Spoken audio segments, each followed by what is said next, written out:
noite. Nós somos o casal Camila, Diego. Fazemos parte da Pastoral Familiar da Paróquia Santa Dulce dos Pobres. Dentro das atividades da Semana da Família de 2020, teremos hoje a palestra Família Compromisso com a Vida. E para enriquecer, apresentamos os palestrantes, Mara Rúbia e Adriano. Vamos pedir a bênção de Maria Santíssima para conduzi-los nesse momento. Ave Maria, cheia de graça, o Senhor é convosco. Bendita sois vós entre as mulheres, bendito é o fruto do vosso ventre, Jesus. Santa Maria, Mãe de Deus, rogai por nós, pecadores, agora e na hora de nossa morte. Amém.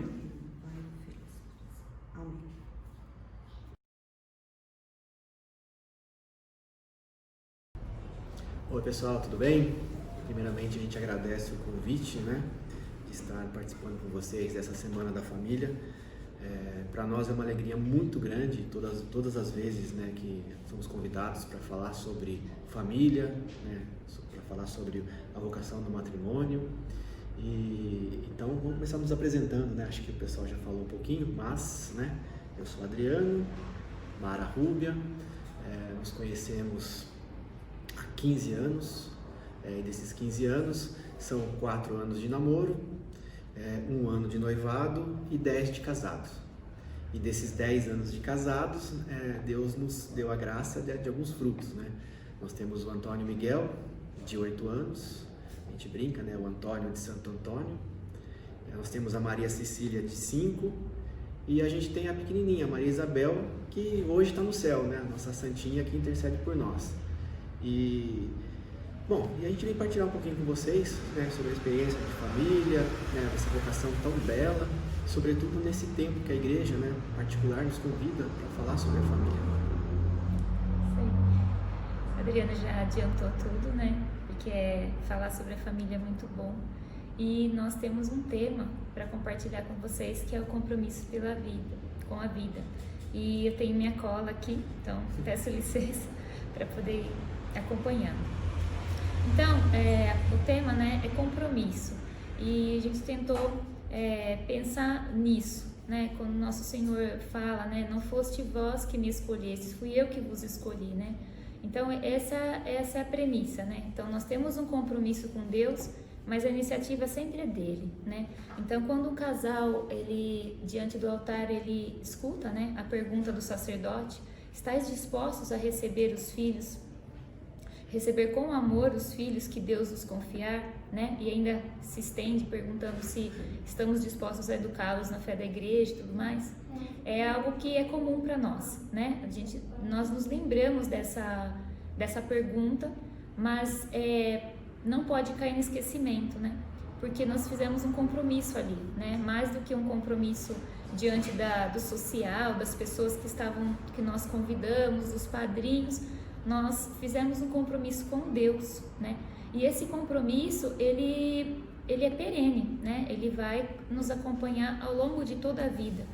Então, é importante que nós tenhamos essa ideia muito clara de quando um casal, ele recebe o matrimônio, ele se compromete a aceitar os filhos que Deus enviar, E essa promessa, ela fala de uma vida, Que vida é essa, Esse compromisso, esse tema que a gente está abordando hoje, Um compromisso com a vida, mas que vida, Então é a vida humana, É a vida humana, porque muitos casais hoje acham que é a vida, qualquer vida, Se eu tiver um cachorrinho, cuidar bem dele e tratá-lo muito bem, já é uma vida, já é um compromisso com a vida. Não, Então aqui a gente vai deixar bem claro que são a vida humana, É a vida que nós cooperamos com Deus para formarmos, pessoas que são imagem e semelhança de Deus, que não se comparam com animais e por mais carinho que nós possamos dar, por mais que nós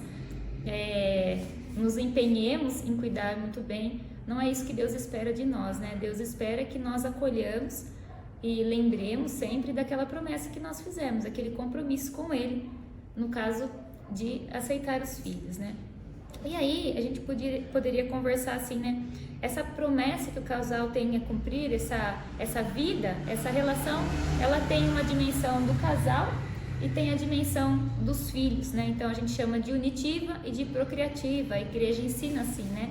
Então a vida, eu tenho um compromisso com a vida também do meu esposo, assim como ele tem um compromisso com a minha vida, né? Então a entrega de um para o outro, né? A entrega, o amor, tudo isso é o que une o casal, né? A vida conjugal, a relação sexual, tudo é união do casal. E depois a procriação mesmo, que é a vinda dos filhos, né? Que é uma consequência dessa união. Então, a consequência dessa união são os filhos. Então, nós não podemos, assim, ficar com uma parte, excluir a outra, né? E aí, nós temos que tomar cuidado, porque às vezes a gente vai numa lógica que não é a lógica mais correta, né? Nós invertemos. Então, nós queremos que Deus aceite ou faça a minha vontade, né? A nossa vontade enquanto casal. Então, do que foi prometido ali no altar, de repente muda, né? Ao longo da caminhada da vida conjugal, né? Depois que a gente já voltou do altar, já constituímos a nossa casa, e aí nós começamos a deixar Deus de lado, esquecer até mesmo dessa promessa, né? Desse compromisso, e de fato viver como se realmente Deus ali tivesse que fazer a nossa vontade, né? E essa vontade de Deus, ela consiste mais em nós, enquanto casal, aceitarmos a vontade de Deus do que, às vezes, entendermos a vontade de Deus. Por que eu falo isso? Porque, às vezes, a gente vai precisar aceitar uma gravidez que não foi planejada, né? Pode acontecer. Às vezes, um casal já usa os métodos lícitos, né? Permitidos pela igreja para o espaçamento dos filhos, porém veio uma gravidez que não foi planejada, às vezes num momento difícil, né?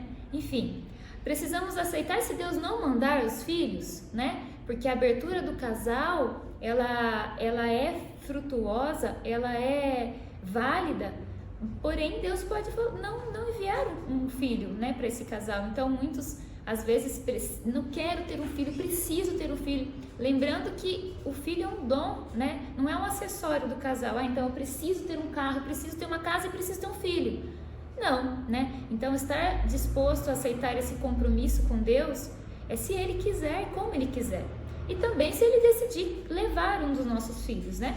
Porque é uma outra coisa que nós não colocamos às vezes no nosso pensamento, né? É algo que nos estremece, porém é real, né? Os filhos, antes de serem nossos, são de Deus, né? Então é uma outra visão, né? É uma outra visão. Então eu só compreendo essa realidade, eu só tenho totalidade disso se eu entendo a vida sobrenatural. Porque se nós levarmos, quanto casal, apenas uma vida natural, facilmente nós vamos nos rebelar contra esse compromisso. Facilmente vamos encontrar 1000 argumentos para dizer, mas olha, Senhor, acontece o seguinte, não dá para ter filho, a minha vida econômica não permite. Olha, Senhor, aqui, olha, veja, eu já estou ficando maluca com um filho, imagina 2, imagina 3, eu não consigo, eu não posso, né? Então, quando a gente olha só para a nossa capacidade, só para a nossa potência, só para o que nós somos capazes, pouquíssimos casais vão olhar e falar assim, não, olha, a gente dá conta, pode mandar, meu Deus. A gente sabe que não é assim, né? A gente sabe que ao olhar a fragilidade do casal, a fragilidade do mundo, hoje a gente vive em tempos, né, da pandemia e todo mundo com medo, enfim. Não, mas aí a gente descarta o lado mais importante, que é o lado sobrenatural, que é a meta, né? Quando nós nos casamos, nós decidimos, na verdade, a decisão mesmo foi de que chegaremos no céu juntos, né? Então Deus nos chamou, nos deu a vocação ao matrimônio, mas nós temos uma meta, nós sabemos onde queremos chegar, né? Então não é para essa vida apenas.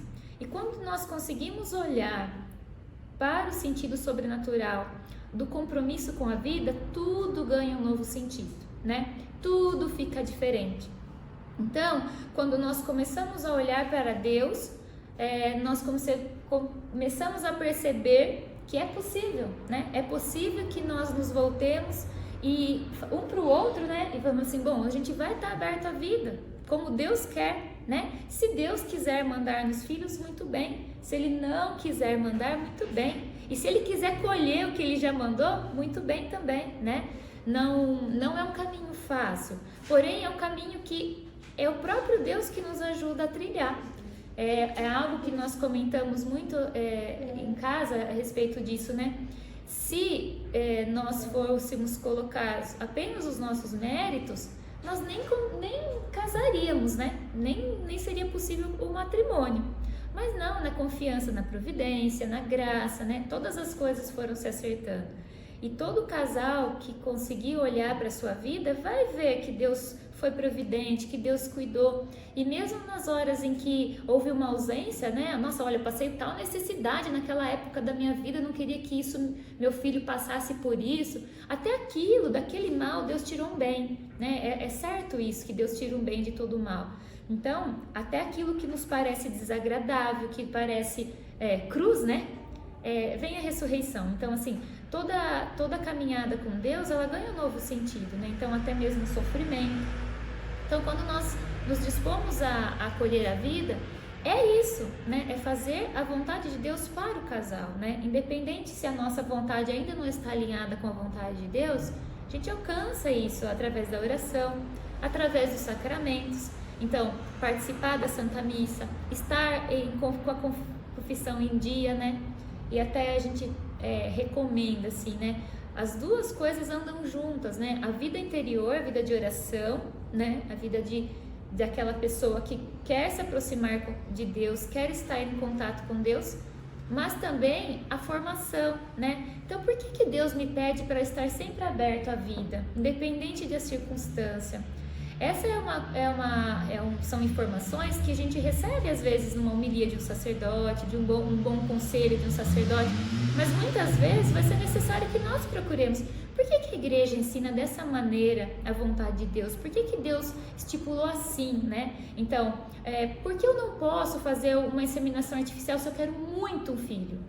Ou, por que eu não posso fazer uma laqueadura se eu não quero ter mais filho? Né? Então, muitas pessoas às vezes nem sabem disso, né? Muitos católicos, muitas famílias, casais católicos, às vezes ficam assim: ah, não, mas não é o padre que vai vir aqui criar, ah, não é o fulano. Não mesmo, pois também você que se comprometeu com Deus, né? Você esqueceu, mas você que se comprometeu com Deus, né?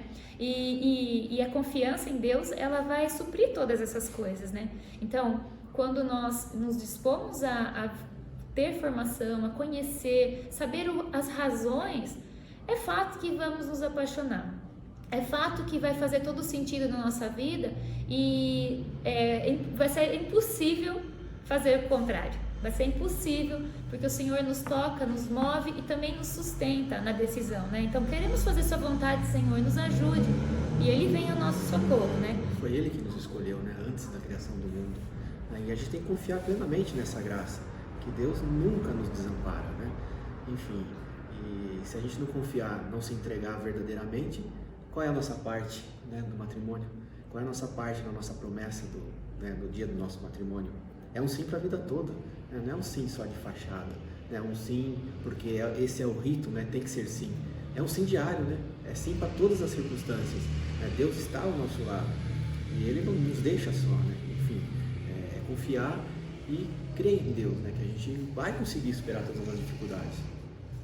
Sim, nós passamos, né, por essa experiência nas gestações, né? A primeira de dizer assim, mas como, Jesus, agora não dá, a gente está sem dinheiro, né? Como que a gente faz? E a última gestação que nós passamos a nossa bebê, ela faleceu com 36 semanas, né? Então, nós tivemos uma caminhada, assim, desde a descoberta da gestação até o momento que ela, né, foi sepultada. Tudo isso foi, assim, uma grande cruz para nós, né? Claro que se nós pudéssemos escolher, nós não viveríamos, né? Ou se alguém nos falasse assim, olha, vocês vão se casar e vai ser assim, assim, essa falar, ai, mas então não sei, porque eu acho que eu não dou conta, né, de passar por uma situação dessa. Então, uma das coisas que a gente pode partilhar é o seguinte: aqui não tem ninguém assim, santo de altar, né? Nós dois passamos assim momentos sozinhos e juntos, muito difíceis, né? Na decisão de ter filhos. Depois que nós tivemos a Maria Isabel, passamos por uma prova também do depois, né? Que eu acho que seria muito interessante se a gente contasse para vocês tudo o que aconteceu na gestação da Maria Isabel, como Deus cuidou de nós, apesar de não sabermos como seria o dia seguinte, né? Se ela ia continuar viva, se ela não ia. Então, assim, tínhamos muito para contar. Mas a nossa prova de fogo foi assim, e agora, depois, né? Porque a orientação médica era essa: procurem um geneticista, porque vocês precisam saber se os próximos filhos virão com problemas. Aí vocês decidem ter ou não. Então isso no nosso coração ficou falando, mas espera um pouquinho, né? Então vamos passar pelo geneticista. Aí veio o tempo de pandemia e nós tivemos que conversar. Nós fazemos o método Billings, né? Que para espaçamento da gestação. Eu passei pela 3ª cesárea, então nós temos que espaçar. Porém, confiantes na graça de Deus. Se Ele enviar, Ele vai cuidar, né? Então continuamos com o método Billings. Porém, nós podemos estar abertos ou não à vida mesmo com o método natural. E aí foi que nós tivemos que sentar para conversar e chegarmos a um acordo, né? Se o médico, o geneticista nos disser, olha, a partir de agora os filhos de vocês vão vir com problemas. A partir de agora vocês tiverem filhos, ou vai acontecer o que aconteceu com a Maria Isabel, ou vocês terão filhos com deficiência, né? Isso nos pôs em xeque, né? Talvez mais do que a prova da Maria Isabel, porque nós não calculávamos, né, que isso poderia acontecer, né? Nós temos 2 filhos saudáveis, não tive problema algum na gestação, nem na família, enfim. Então, aquilo nos fez pensar, né? Que compromisso que nós temos com a vida, com alguma vida específica, né? Então, se não vierem saudáveis, se não vierem do jeito que eu quero, então eu não quero, né? Então, o nosso compromisso com a vida e a graça de Deus, que sobretudo a graça de Deus, né, nos fez pensar sobre isso. Então, nós partilhamos com vocês aqui a decisão, né? Nós não vamos passar por um geneticista, por quê? Porque é indiferente para nós, né? Não depende disso a nossa vida, né? A gente não depende disso. Tem casais, a nossa decisão é ter ou não mais filhos. Não depende disso. E também que nós conseguimos, através de exemplos de pessoas que nos deram assim a força, né, para viver isso. Então já partilho com vocês também, quem quiser conhecer, né, o testemunho da Rosa Pi. Ela, aqui no Brasil a gente tem esse livro, né, Como Ser Feliz com 1, 2, 3 filhos. Ela tem 18 e realmente ela e o esposo, eles têm uma como eu posso explicar? Eles são propensos a ter filhos com problemas cardíacos, né? E eles tiveram 18 filhos, 3 deles faleceram, uma já faleceu com 22 anos, né? Quando ela foi trocar o marca-passo. Então, assim, foi uma grande inspiração para mim, porque de fato, né, eles tinham a informação na mão, eles passaram pelo geneticista, eles tinham a informação. E o que eles fizeram com isso? Colocaram diante de Nosso Senhor. Olha, só é possível porque eles tinham a vida sobrenatural em jogo. Bom, os meus filhos não são uma obra incompleta, não é uma coisa que começa e não termina, algo que a gente começa, deu defeito e agora fica assim. Não, né? Para Deus é tudo perfeito. Então a nossa missão, nosso grande trabalho é convencê-los, né, de ir para o céu também, né? Cativá-los para Deus. Mas nada, né? Então assim, que fique a nossa fala, a fala da Rosa, como um incentivo para que quando o casal estiver pensando no compromisso que tem com a vida, fazer esse exame, né? Será que nós estamos comprometidos com a vida de acordo com o que nós prometemos para Deus, né? Ou será que nós estamos apenas pensando em nós, no bem-estar material, no bem-estar assim natural aqui da terra, sem levar em conta essa vida eterna, né? Essa vida sobrenatural. Então, assim, fazendo um parênteses, né? As pessoas, não quero que pensem que não é necessário procurar um médico e nem nada, porque não é essa a intenção, viu? Cada casal faz como quiser. Porém, nós conversando, nós chegamos a essa conclusão, que a nossa decisão não ia alterar nada, né? Então, assim, para que nós gostaríamos de saber disso? Qual seria o fim de saber disso? Não teria uma grande importância. Então, nós teríamos que passar por várias coisas que decidimos não passar. O nosso sim lá do matrimônio, né, que nós comentamos já, não teria valor, né? Então, assim, é negligência? De forma alguma. É simplesmente uma decisão mesmo. Como a Mara comentou, vai no médico, há uma probabilidade de ter ou não um problema de saúde. Tá, mas pra gente não vai mudar se estamos abertos à vida, né? Se estamos, se buscamos ser fiéis ao sim do matrimônio, e se nós temos a certeza que a nossa vida, ela só começa aqui, né? Na verdade, a gente busca algo maior, né? Então, é essa a certeza que a gente tem que ter. E se colocar no nosso papel também, né? Nós somos filhos de Deus, né? Não o contrário. Então, a gente tem que ter isso em mente também, né? Que Deus é que faz as coisas, não somos nós. E também é essa questão, né, da vida também, né? Falando da nossa pequena, né, da nossa Maria Isabel. Desde o primeiro resultado que nós tivemos, né, o primeiro ultrassom que a gente fez, já teve lá alguma complicaçãozinha, a gente já começou ali, né, o nosso tempo ali mais difícil, mas em momento algum a gente pensou em desistir, enfim. E quando, acho que no segundo exame, né, fizeram até a besteira, né, de nos propor, de repente até ver se era o caso de seguir ou não com a gravidez, com a gestação, enfim, não está em questão, não está em discussão isso, né? A vida, em sua totalidade, é vida, não há o que se fala, não existe meia vida ou mais vida, então todos é vida, né? Desde a concepção, enfim, e a gente tem essa certeza, e a nossa vontade, ela não chega aos pés da vontade de Deus, é Ele quem sabe as coisas, né? Exato, então assim, a proposta do aborto veio uma vez, veio uma segunda vez, né? E veio mesmo, né, gente? Assim, hoje o mundo, ele tem essa concepção, né? Se vai te dar trabalho, se vai ser difícil, então assim, por que continuar, né? Então, aqui seria um impulso para vocês terem um compromisso com o céu, né? Então assim, se eu acredito na vida eterna, então eu vou firmar esse compromisso, né? Porque Deus não falha no compromisso dele, nós é que falhamos. Então, assim, que seja um tempo para os que estão namorando, estão nos vendo, que conversem, que conheçam, né, que rezem muito por isso. Para os que estão casados, né, que também façam um exame, né, se proponham a colocar diante de Deus esse tema que é tão delicado e às vezes a gente não tem coragem de estar diante de Deus assim com tanta franqueza, né? Nós já vamos com justificativas, nós já vamos com, não, mas é que é isso, mas, não, né? Vamos tentar fazer um exercício de se colocar diante de Deus mesmo, né? E é sempre tempo de começar e é sempre tempo de recomeçar. Então, o recomeço, ele é instantâneo, né? A partir do momento que eu decido recomeçar, aqui eu estou. Nossa, às vezes eu tenho a possibilidade de ter mais filhos e até agora eu não tive porque eu tinha um monte de coisa na frente. Né, Senhor, o que o Senhor quer para mim, né? O que o Senhor espera de mim? Então é isso que a gente queria deixar para vocês. Uma provocação, né?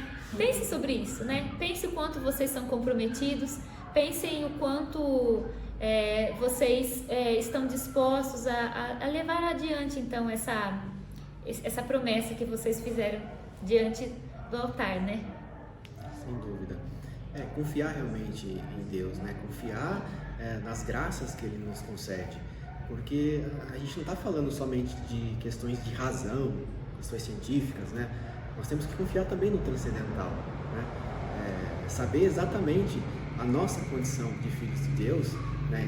E saber que Deus faz tudo por nós, é essa a certeza que nós temos que ter. E por mais que eu ame a minha esposa, por mais que eu ame meus filhos, né? A minha família, enfim, trabalho, as coisas do dia a dia, a gente tem que ter a certeza que isso são coisas, são meios, né, que Deus nos coloca para alcançarmos o céu. Não é o nosso fim. O nosso fim não é exatamente nas coisas do nosso cotidiano. Nosso fim está lá em cima, é no céu, é para lá que a gente quer ir, né? É para lá que Deus nos dá essa certeza. Senão nós estaríamos aqui falando com vocês, enfim, não valeria a pena nada. A gente vive, vai morrer, enfim, descansa, acabou, não sabemos como é que vem depois. Então a gente tem que viver com essa graça, né? Com essa mentalidade mesmo, de que há algo, né, de sobrenatural, há algo a ser alcançado, né? E não simplesmente nesta vida que nós estamos, né? E para finalizar, nós podemos olhar para a Sagrada Família, né? Porque assim, eu fico pensando que Nossa Senhora, né, quando o anjo chega, ela também teria um monte de argumentos, né, para o anjo, né, para negar a concepção naquele momento, né? Ela poderia dizer assim, mas olha, espera mais um pouquinho que eu já tô quase casada. Fala para Deus, né, voltar daqui um tempinho, porque eu já tô quase casada, daí eu já caso com José. Aí eu não tenho que ficar preocupada que vão pensar de mim, né? O próprio São José também, né? Poderia falar assim, bom, eu vou fazer outra coisa, vou abandonar ela em segredo. Não fez isso, né? Então, assim, nós olharmos para a Sagrada Família como o nosso exemplo, né? Assim, então, o processo do cristão, todo cristão, né? Casado, solteiro, seja lá qual for a vocação, é identificar-se com Cristo, né? O verdadeiro Deus e o verdadeiro homem. Então, a identificação também passa, às vezes, pela cruz. Então, nós vamos nos identificar com a Sagrada Família, um lar luminoso, alegre, como dizia São José Maria, um lar onde tinha amor, né? Onde tinha Deus, onde tinha presença de Deus, onde tinha perdão, né? Então nós temos para onde olhar, né? Para quem olhar e para quem pedir ajuda também, porque assim como Nossa Senhora cuidou, né? Daquele casal nas bodas, ela cuidou deles, né? Eles não pediram nada, ela cuidou, né? Cuidou, não deixou faltar vinho. Também não vai deixar faltar vinho na vida dos casais, né? E com seus filhos também. Então, temos para quem pedir, né? Pedir a intercessão de Nossa Senhora, de São José, olharmos para eles em nossas dificuldades, em nossas alegrias, né? Estar muito, muito próximos à Sagrada Família, né? E temos certeza de que Deus sempre se faz presente. Nós é que às vezes nos perdemos um pouquinho, mas Deus sempre se faz presente. Então, quero agradecer mais uma vez, né, o convite, muito obrigada. E... mais uma coisa, a gente está falando da família, né? Acho que deve ter mais um tempinho.